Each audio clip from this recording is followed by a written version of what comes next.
Hoje, o nosso convidado aqui do Café com Política é o presidente do partido Missão, Renan Santos. Obrigado por estar aqui com a gente hoje. Obrigado, é uma honra estar aqui com vocês e será uma grande conversa. A gente está gravando essa entrevista na quinta-feira e acabou de sair uma pesquisa Quest em que coloca ali possíveis candidatos à eleição e o nome do senhor é colocado ali como candidato à presidência. Primeiro eu queria perguntar como que o senhor analisa essa pesquisa, o senhor aparece ali no final da pesquisa com 1% dos votos, acredita, até perguntar assim, o que motivou o senhor a colocar o nome à disposição ali para disputar a presidência e se acha que essa candidatura pode ainda ser viável? Como assim pode ser viável, né? Primeiro, eu apareci com 1% num cenário que todo mundo era candidato, né? Esse não é o cenário mais viável e bem de longe mais provável. O cenário mais provável é o cenário com o Tarcísio candidato, com o Caiado candidato e comigo candidato. Porque as únicas candidaturas que a gente tem certeza que estarão no pleito em 26, certeza nesse instante, são a do Partido Missão, no caso a minha, a do Caiado, que pode ser candidato em outros partidos, que não União Brasil, e o Lula. O Tarcísio provavelmente será, mas os outros três nós temos certeza. E nesse cenário mais provável eu tenho três. Eu nunca participei de eleições, eu sou em número de redes sociais a 10ª pessoa no MBL, ou seja, eu nunca investi nas minhas redes em me tornar uma figura pública, e num cenário desses eu já apareço com 3%. Isso também com 74% de desconhecimento e com a menor rejeição de todas. Portanto, eu sou a pessoa que tem o maior espaço de crescimento. Então não é que eu apareci com e nossa, será que eu continuo? Não, pelo contrário, eu estou muito animado, o resultado é muito melhor do que a gente jamais imaginou, muito melhor. Eu nunca investi na minha imagem, então, na verdade, é o início de algo muito grande que irá acontecer, né? No mínimo, eu posso colocar, no mínimo nós vamos decidir o resultado das eleições no segundo turno, e no melhor dos cenários nós vamos pro segundo turno e nós vamos derrotar o Lula, que é o que eu pretendo fazer. Eu nunca entro para perder em nada. E o que motivou, inclusive, a colocar o nome do senhor e do partido para poder competir à presidência? Motivou assim, em 1989, eu tava na final do Campeonato Brasileiro. Eu era uma criança, eu tinha 5 anos de idade, e meu pai tava me carregando no colo pra assistir a final São Paulo e Vasco. Minha família torcia pro São Paulo, e meu pai me apontou um cara, cuidado com aquele cara ali é o Lula. O Lula, naquela época, tinha terminado de perder as eleições presidenciais. Ele falou, vai lá e fala alguma coisa pra ele. Eu odiava o Lula, e eu mandei o Lula tomar naquele lugar já em 1989. Desde então eu me apaixonei não só por política, mas eu fiquei pensando por que o Brasil, o país que eu vivo, é um país pobre? Por que a gente vê tanta favela? Por que as pessoas moram mal? Por que a gente, quando comparado com os Estados Unidos, com os filmes que a gente via na TV, a gente estava sempre atrás? Por que nós somos sempre uma versão piorada das coisas boas que acontecem ao redor do mundo? Isso me fez fazer política na faculdade, me fez fundar o Movimento Brasil Livre, derrubar o governo Dilma em 2016 e fundar o Partido Missão. E por ser uma figura de liderança e por ter construído propostas e projetos para mudar o Brasil, o meu grupo falou, olha, Renan, tem que ser você nessa primeira eleição. Ok, se for para ser eu, serei. Disposição, ideias eu tenho. E falando em questão ali de articulação, inclusive ali de vice, você já tem alguma conversa nesse sentido? Quem que é o vice ideal para o senhor? O vice ideal é alguém com experiência no campo de batalha, derrotando traficantes e quadrilheiros. Nós queremos montar uma chapa que proponha algo muito simples. E para o pessoal que acompanha o tempo, eu queria deixar claro. A eleição de 2026 será um plebiscito. Um plebiscito em que as pessoas vão decidir se querem ou não uma guerra contra o crime organizado. Uma guerra. Se elas quiserem uma guerra, elas têm a missão, escolhem, quero a guerra, quero a missão. Se elas não querem uma guerra contra o crime organizado, elas podem votar no Lula, no Tarcísio, no Ratinho, no Zema, em quem quiser. Então, nesse sentido, se o que nós propomos é uma guerra, naturalmente a gente vai ter no Estado Maior da nossa campanha e na vice-presidência pessoas com experiência de combate. O senhor mencionou essa questão aí de crime organizado, a questão da segurança, né, como sendo uma das principais bandeiras. A gente tem visto aí no Congresso algumas propostas, né, em relação a isso. Tem a PEC da segurança, tem o PL do terrorismo, a gente está vendo até um embate. Como que o senhor tem avaliado essas propostas e, na avaliação do senhor, o que é ideal para se fazer? O ideal é que exista uma legislação especial enquadrando membros de facções criminosas, né? Inspirado no que a gente chama de direito penal do inimigo, que é uma tese de um jurista alemão que fundamentou inclusive a luta contra o terror que os Estados Unidos teve após o ataque às Torres Gêmeas, né? Esse tipo de legislação não trata um faccionado como um cidadão comum. O que eu quero dizer é, se uma senhora atira no marido por conta de uma briga passional em casa, ou um marido dela bateu nela, ou há uma briga num bar entre dois bêbados e alguém vem a óbito, essas pessoas todas, elas dispõem de meios dispositivos para se defenderem normalmente. O processo, dado que é grave, né, dado que a averiguação é grave, que pode mudar a vida se eventualmente a pessoa for inocente, a pessoa tem direito de defesa, né, o processo ele tem uma determinada velocidade. Porém, se a pessoa é um faccionado e ela é provado que ela é parte de um grupo que recorrentemente ataca o Brasil, mata pessoas, tem tribunal do crime, ocupa de maneira ilegítima o nosso território, essa pessoa não pode ter essas prerrogativas. Portanto, o direito tem que ser rápido, ela tem que ser presa rápida, operações de busca e apreensão, quebra de sigilo, tudo tem que ser muito rápido e as punições altíssimas. Então, se o sujeito é um faccionado e eventualmente assaltou um banco, assaltou um carro, roubou uma moto, ele vai ficar pelo menos 40 anos na cadeia. Nunca mais vai sair da cadeia. Né, vai ficar apodrecendo ali. Tem que ser esse tipo de legislação, porque é assim que você combate o crime. O direito não pode ser igual para os desiguais. Essas pessoas são desiguais, elas não pertencem ao Brasil, elas pertencem a um mundo próprio. Nesse sentido, os projetos que tem aí, tá, a legislação que equipara as facções a grupos terroristas é uma legislação interessante porque ela parte para essa linha. Gostei do relatório do Henrique no sentido de que ele não se apegou à questão do terror, mas sim em penas mais fortes, e ele fez algo que é muito importante. O projeto, e aqui é um alerta para todo mundo, o projeto da PEC de segurança do PT tem como objetivo fazer com que o PT, o governo federal, hoje, né, controle as polícias nos estados. Isso é um sonho antigo do PT, para fazer o que eles fizeram na Venezuela, né, que esse controle central sobre, vamos dizer, poderes de polícia que são regionalizados. Aí sim o PT poderia começar a ter um tipo de projeto um pouco mais autoritário nesse sentido. Essa PEC é uma armadilha, e ela tem que ser evitada. Então a PEC de segurança do governo tem que ser evitada, mas a inserção, né, do criminoso organizado nessa base que torna ele, vamos dizer, um ente anômalo, ela é boa. Então temos que fazer sim. O senhor já mencionou aí críticas, né, ao governo do PT, ao presidente Lula, mas queria perguntar ao senhor, como que o senhor também vê o campo da direita e principalmente ali o ex-presidente Jair Bolsonaro? Eu sou extremamente crítico ao campo da direita brasileira. Eu sou um dos fundadores da direita brasileira, essa direita que surge a partir de 2015-16, através do Movimento Brasil Livre.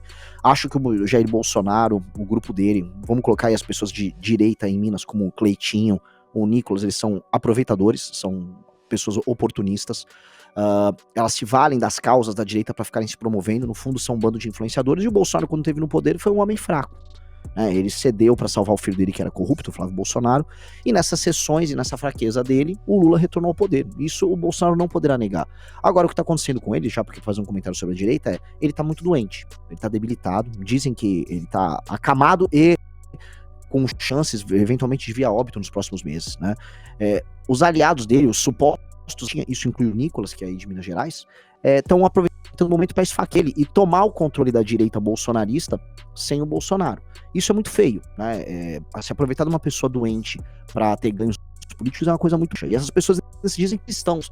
São cristãos. Eu tenho nojo de quem usa o cristianismo para se promover politicamente, sendo que não professa o cristianismo na sua prática mais comezinha, né? Então, esse é meu comentário sobre a direita recente aí.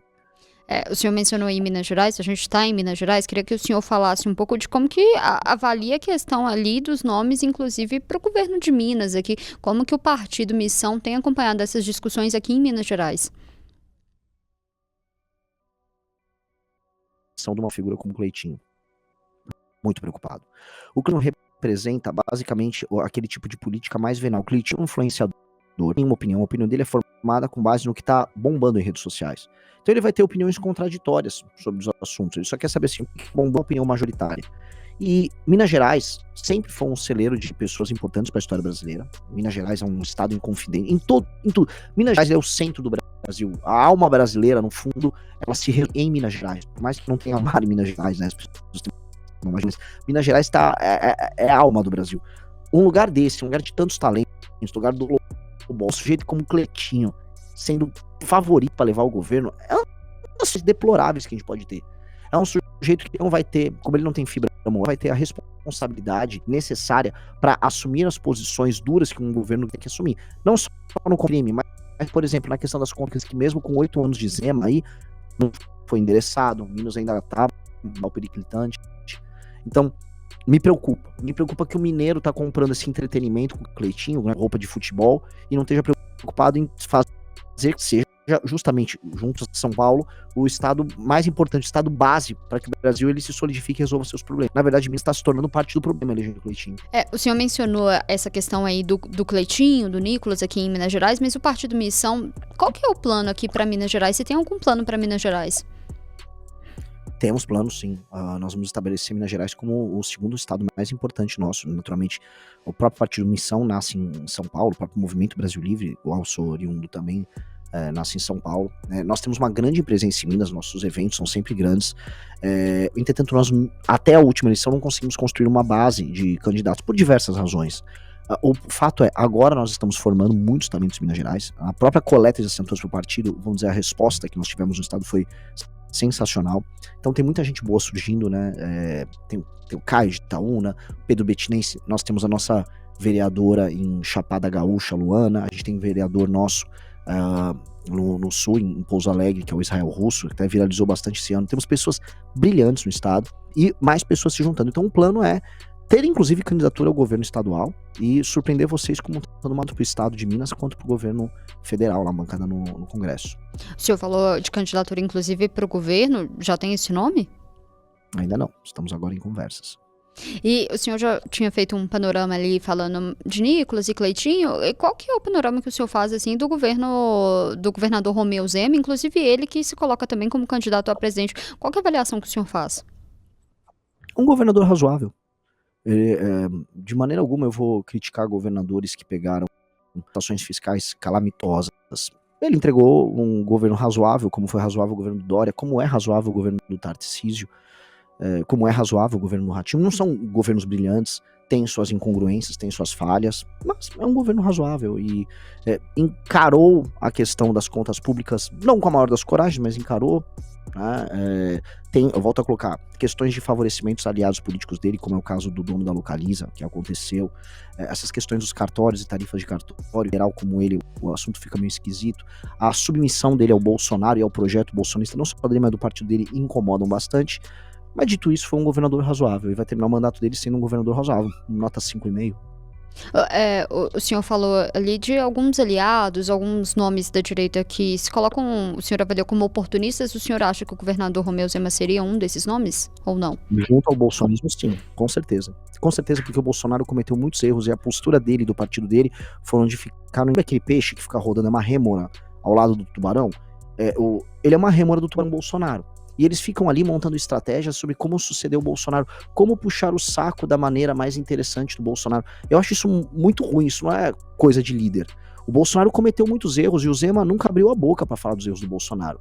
Então quando o Bolsonaro, por exemplo, colocou o Aras na PGR para salvar o próprio filho e para destruir a Operação Lava Jato, o Zema não abriu a boca. Quando o Bolsonaro rompeu o teto, o Zema supostamente é um liberal com o Partido Novo, rompeu o teto 11 vezes no mandato dele, botou uma PEC kamikaze para destruir o orçamento público, o Zema tava lá, né? Ele ou ficava quieto ou apoiava. Quando o Bolsonaro cometeu atrocidades na pandemia, o Zema ficava quieto também.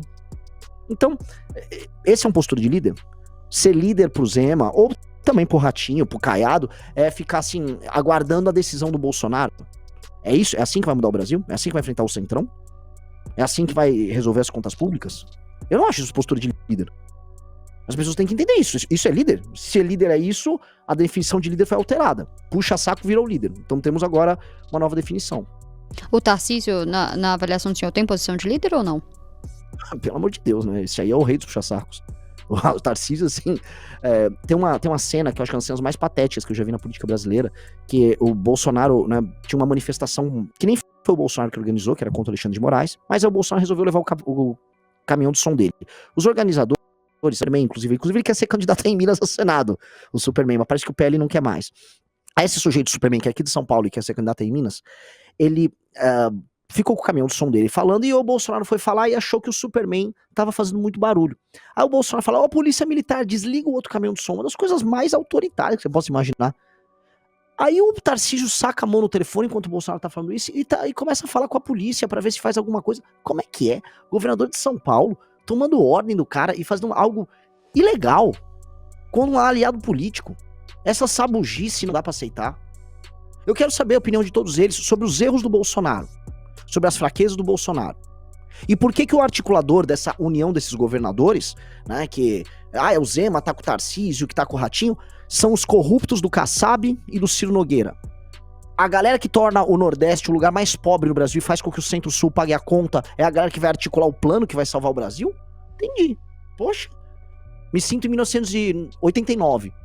Sabe, o Sarney tem um plano. Não dá, cara. Ou a gente muda o Brasil de verdade, ou é corajoso e muda o Brasil, ou vai ficar repetindo a história e se enganando. Uhum. Falando um pouco do partido Missão, né? O senhor já mencionou um pouco dos objetivos, mas qual que foi a motivação para criar um novo partido para poder abrigar os representantes do MBL? Porque os outros partidos, se a gente for fazer o que é certo, eles não deixam. Se a gente for fazer o que é certo nos outros partidos, eles não deixam, porque todos eles têm grandes acordos. Vou dar exemplo, o Kim Kataguiri tinha o melhor programa para salvar o município de São Paulo, não só da Cracolândia, mas resolver as contas públicas, resolver questões fiscais, resolver o problema da educação em São Paulo. O Kim foi presidente da Comissão de Educação. O Kim é o deputado mais votado do partido dele, do União Brasil, 2 vezes. Ele foi proibido de concorrer. O partido negociou, ele já bateu nas pesquisas mais de 10%, o partido negociou e não lançou ele. Que tipo de partido político é esse que pega o seu deputado mais votado, que tem um projeto bom, o único que preparou pra isso e não deixa porque ele tinha que fazer um acordo? Os partidos políticos são negócios. Partidos políticos são business no Brasil. A Missão tá vindo como, vamos dizer, uma proposta diferente. Não vai ser negócio, a gente corta na própria carne. Ontem, pra te contar uma novidade, nós elegemos, veja só, muito difícil eleger alguém de direita em Salvador, né? Uma capital petista, uma capital onde a política, né, roda muito dinheiro. Nós elegemos um jovem de 19 anos. Nós descobrimos que esse jovem começou a ir pelo caminho ruim, né? Fez a esposa com um agiota famoso na política corrupta de Salvador. Ele era um deputado estadual eleito, ou federal eleito na Bahia, esse rapaz, o Sandro Filho. Nós expulsamos ele. Que outro partido teria feito isso? Nós vimos a suspeita de roubalheira e nós expulsamos o rapaz. Nossa conduta é diferente. Então, agora os brasileiros terão um partido à disposição que vive o que fala. E viver o que fala dói, é difícil, mas só com esse tipo de postura a gente vai poder mudar o Brasil. Eu perguntei essa questão do partido porque a gente vê uma tendência no Brasil a reduzir o número de partidos, né? A gente vê muitas fusões, muitas federações, a dificuldade mesmo de se ter um partido até ali por questões financeiras. Por que o novo partido, o que o novo partido pode agregar? Primeiro porque os outros partidos não são partidos, eles são legendas, né? A definição histórica de partido é um grupo que vai representar um conjunto de ideias ou uma parcela de interesses da sociedade civil, e aí ele vai tentar obter maioria, e aí ele vai governar mediante esse conjunto de valores. Se eu pedir pra todo mundo que tá assistindo aí, me falem a diferença das propostas do PSD, do Kassab, do Novo, do PL, do Valdemar, do MDB, do PSDB, do Podemos, do Republicanos, ninguém vai saber falar, porque não tem diferença. Eles não têm nenhum programa, eles não têm nada. Eles são legendas. E o que legendas fazem? Elas ficam lançando pessoas e ficam se aliando e rompendo alianças. É um negócio meio múltiplo, uma feira. É uma feira que todo mundo tá gritando. Nós não, nós somos um partido. No Brasil deve ter 4 partidos hoje. T é um partido corrupto, mas é um partido. O PSOL é um partido corrupto e cheio de ideia maluca e errada, mas é um partido. O PCdoB é um partido e a Missão é um partido. São 4 partidos. E a Missão é o único de direita. O resto é legenda. E legenda tem um monte. Aí eles ficam, por isso que você fez uma pergunta boa, eles ficam fazendo fusões e federações. Lógico, porque eles são iguais. Não tem diferença. Como não tem diferença, eles podem ficar se unindo ali. Eles representam a mesma coisa. Eles são a velha política corrupta do Brasil. E eles estão fechando o sistema a surgir. A gente chegou até a ver alguns membros do MBL se filiando ao PL, ao Partido Novo, inclusive. Mas por que não deu certo? E qual que é a avaliação do senhor sobre esses 2 partidos especificamente? Ninguém nosso se filiou ao PL. Houve um candidato que já estava no Partido Novo. Só isso. Mas não é nenhum problema, porque assim, se está afiliado ao PL, ao Novo, ou à União Brasil, como muitos estavam, ao PP, não significa nada. Nunca significou nada. E não é que eles não com nada. É porque, se você quiser fazer política séria, você precisa de um partido. Você precisa de um partido porque o partido tem uma proposta e todos os seus parlamentares defendam. Você tem que ter um partido que possa punir os seus parlamentares se eles têm suspeita de roubalheira, ou se eles tenham, por exemplo, vamos dizer, essa vontade de aderir a um governo só pra ficar popular. Sabe? Acontece muito no Brasil. Um político ficar popular e todo mundo puxa saco dele. Algum partido precisa falar não pra popularidade. Algum precisa falar, você não vai ter like e views defendendo essa ideia estúpida, tá? Porque isso vai ser ruim pra população. O nosso partido nasceu pra fazer isso. Sem um partido a gente não tinha esse instrumento. Então nós falamos, cara, se a gente quer mudar a política no Brasil mesmo, nós vamos precisar fazer esse trabalho. E aí botamos 2.000 jovens idealistas ao redor do Brasil, um monte aí em Minas Gerais, um monte de gente ficou coletando em milhares de cidades e a gente conseguiu. Então, essa vontade de mudar o Brasil moveu a gente a ter o partido, e os outros partidos, com todo, assim, a gente só ficava lá porque queria participar das eleições, não tinha nenhum outro objetivo. O partido se coloca à direita, mas queria perguntar a avaliação do senhor, por que é tão difícil da direita conseguir se unificar? Qual que é a dificuldade? É pelo mesmo motivo que a esquerda não consegue também se unificar. A esquerda também tem as divisões dela, porque a política ela é múltipla, né? Isso acontece. A direita ela já foi unificada, o Bolsonaro unificou a direita. A gente não pode esquecer disso. O Bolsonaro concorreu em 2018 e 2022 quase sem oposição à direita. A única oposição que havia à direita ao Bolsonaro éramos nós. Falados por isso. Porque a gente falou, olha, o Bolsonaro tá roubando. Tem um ladrão no Ministério da Educação andando com de ouro. Ah, não pode falar. Então todo mundo apoia. Então o Bolsonaro... A direita foi bem uníssona no Bolsonaro. Agora ela tá rachando, porque como os aliados do Bolsonaro eram oportunistas, e estão se aproveitando que ele tá morrendo, ele tá doente pra esfaquear ele, aí as pessoas, nossa, tudo desunido. Era uma união baseada no... As pessoas gostavam, porque ou ele dava like e voto, se associar ao Bolsonaro votos, ou tinha medo de ser cancelado pelo filho dele, o Carluxo. Agora tá Lelé da Cuca, tá querendo ser candidato lá em Santa Catarina. Aí eles ficaram grandes o suficiente, agora querem seguir vida própria. Aí você tá vendo essa rebelião, que acontece em Santa Catarina com a Carol de campanha, e o né, ajudando elas e tal. Eu não acho coisa de homem, né? Quer dizer, o Bolsonaro era perfeito, não cometia erros, agora eles querem ter vida própria. Isso tem outro nome, né? Na avaliação do senhor, o bolsonarismo então fez mal para a direita? Com certeza. Não, perdeu pro Lula, com o Lula preso, né? O bolsonarismo acabou com o movimento de direita. Só para as pessoas que estão entendendo, para as pessoas que estão assistindo, veja só. Quando o Bolsonaro se tornou presidente, o Lula estava preso, o PT estava na sua maior crise, as esquerdas brasileiras estavam desmoralizadas. Quando o Bolsonaro sai da presidência, ele entrega a faixa pro Lula. O Lula se torna presidente, as esquerdas voltam. A Operação Lava Jato, que prendeu o sistema corrupto brasileiro de empreiteiros, petistas, agente do MDB, não sei o que, acabou. Ele reforça o poder do STF não só com os erros deles, mas com as nomeações dele, especialmente a nomeação do Aras. Ele destruiu aquela operação Lava Toga que estava rolando e teria os votos necessários no Senado para basicamente ter uma CPI. Era uma CPI, né? Uma operação, mas a CPI Lava Toga, que colocaria ministro do Supremo para se explicar ali. Então, assim, ele fez tudo isso. Então, é óbvio que, assim, a partir do momento que a gente compara o momento que o Bolsonaro entra no poder e com o momento que o Bolsonaro sai no poder, a direita diminuiu de tamanho do ponto de vista do poder. Do ponto de vista midiático, de likes e views, que é basicamente essa coisa meio de influencer que hoje tem a direita, né? A direita é um monte de influencer. Aí ela cresceu, né? Ela cresceu, são um monte de Virgínias, né? De luvas de pedreiros. Eu comparo, o Nicolas é a Virgínia e o Cleitinho é a luva de pedreiro aí em Minas. São dois influencers. E aí, né? Cada um vai valer como preferir. Eu queria perguntar a avaliação do senhor sobre a questão do judiciário. A gente vê muitos membros da direita criticando a atuação do judiciário. A avaliação do senhor é qual? Assim, o que tem que ser feito?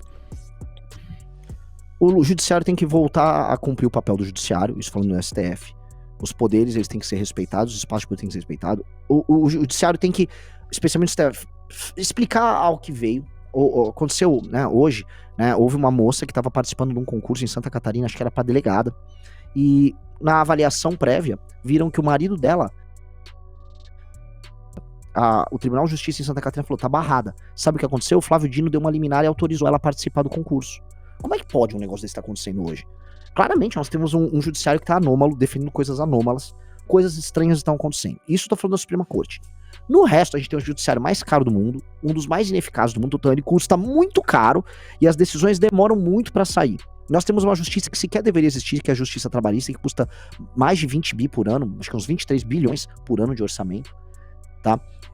Nós temos vamos dizer, um trabalho sindical do judiciário, especialmente do ato judiciário, pressionando deputados a votarem aumentos de salário para eles, fazendo com que o impacto deles no orçamento do Brasil seja gigantesco, penduricalhos de salários, ou seja, hoje o judiciário não está sendo parte da solução, e sim parte do problema.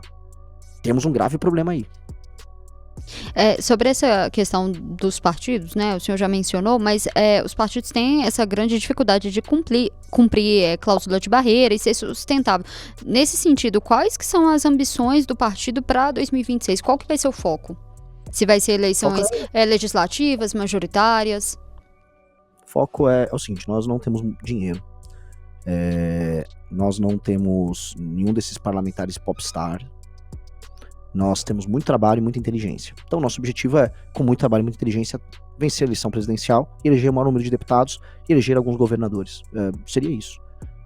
A gente não pode almejar nada menos do que isso, senão a gente já começa a entrar naquele espírito do político que faz cálculo.